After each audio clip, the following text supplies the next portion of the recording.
frustrated justice, because the Mishra was also looking for that whatever we have discussed during these couple of hours after lunch, for the hour or so, if there are anybody who wishes to make any further submissions on these topics, please.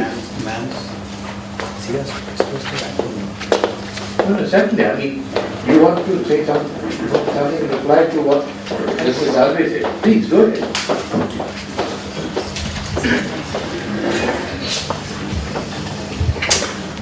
I entirely share your concern.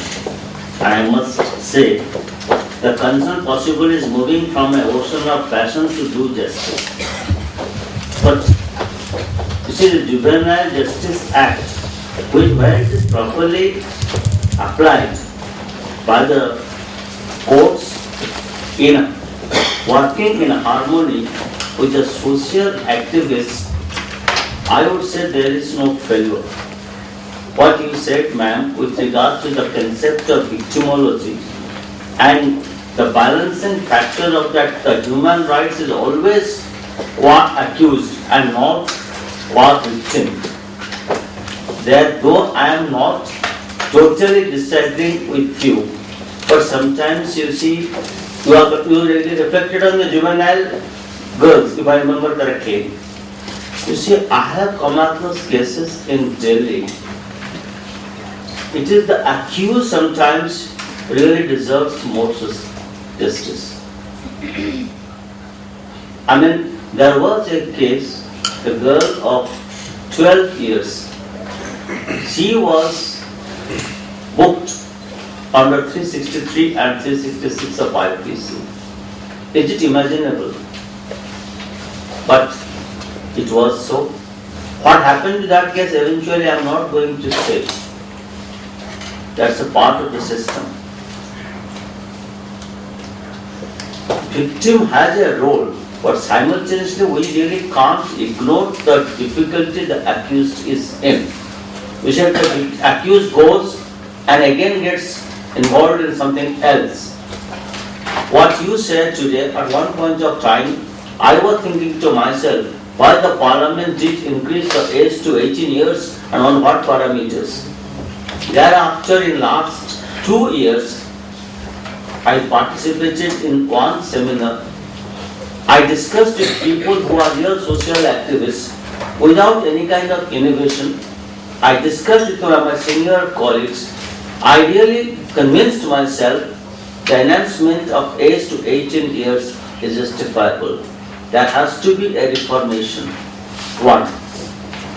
While reforming these young girls or young boys, you see, I in fact faced almost an assault, a danger to my life. But I had to keep my courage intact. Nothing happened to the accused boys. There are no girls there. How to handle them? This is really basically a fundamental problem. We really cannot be emotional, either co-accused or co-victim. We never really put on a pedestal the human rights in respect of accused, whereafter the plight of the victim. But that balancing act is so difficult. If you really go and sit in a juvenile court, and I may share with you, ma'am, I sat on 3 occasions, though I had no reason to sit in a juvenile court, but I did sit. Apart from the infrastructure, the children who come, you see, I saw a small girl, 11 years. She has booked for an offence. How to deal with her? There may be another child. So what I only can suggest to you, actually some of our judges really have to devote some time to the juvenile home activities, adjudication process, as rehabilitation homes, de-addiction centers, and also study the background of the victim and the accused. Judges means I don't mean the High Court judges. They can have a monitoring committee. You see, we have to have suggestions. It's not that we are really trying to put human rights at a pedestal, ignoring the total plight of the victim. I just want to share this with you. I'm not saying whether you are right, we are not debating, but there is a sharing and how to improve the situation. As my Justice Kabir said, this will take a day or two, but which will be the monitoring committee, who will be the members? If you go to a social activist, they have a perception. There are child activists also. I presume you must have interacted with them. I do interact with them quite once in a month. There are 50 or 60 of them. The meeting goes on more than 3 hours. You have to be present with them. They speak about the victim, they speak about the accused. We try to solve the problem. This is a burning problem which is cropping up, and with your thinking process, I think all of us will be guided to some extent. I have a perception in a different way, but I do not really brush aside your thinking. I also know the victims are there. We have to really focus on them. But I am more concerned about accused in the juvenile courts. Such young boys looking this tiny. What is the offence? Theft. What are they told? Why did the police book him? Why did the magistrate shoot or grant him bail? Chief Justice, I think what we can do is we can leave this for another. Yes, that's what I want. Fruitful discussion later on, maybe, because this requires consideration. Is there anybody else who would like to say anything? Justice Aslan? So I can just say one thing. On general, I was just telling Mr. Gonzalez that I can just thank him. So as the legislature and the parliament have stopped discussing laws, it is very good that the judges have started doing that, and it will be very useful if we have more sessions like this. Thank you very much. Thank you. Before we part, since there doesn't seem to be anybody else who would like to ask any questions, there is a form which is an evaluation form, a feedback form, which is in front of you.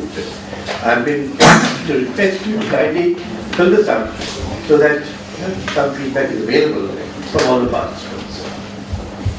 You'll mail it back. You've done it? Excellent. You'll mail it back. They don't mail it back. No, they need it immediately. So, we've come to the end of our meet with a very fruitful discussion, and there are various things which have cropped up during this session which may require consideration, but then I think, as God Lester puts it, after 2 days of sitting and listening and hearing, I think this is a very long time. Maybe some other time we can go into these various other things, questions which have been raised. Colin, would you like to add something? I just want to thank you, Justice Kabir, for chairing this session. And thank you all for coming here for the last 2 days. It's been an extraordinary, I think, experience. I've had an extraordinary experience. I think all the judges and the academics and all of you had a very fruitful 2 days. Thank you all for coming from so far away for this meeting. And I do hope, as you said, Justice, that we have many more colloquiums of this kind. Thank you all once again, and have a safe journey back home. Thank you.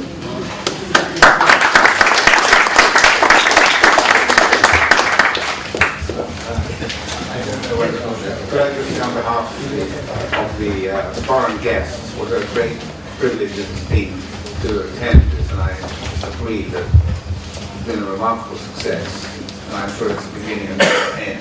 Thank you very much.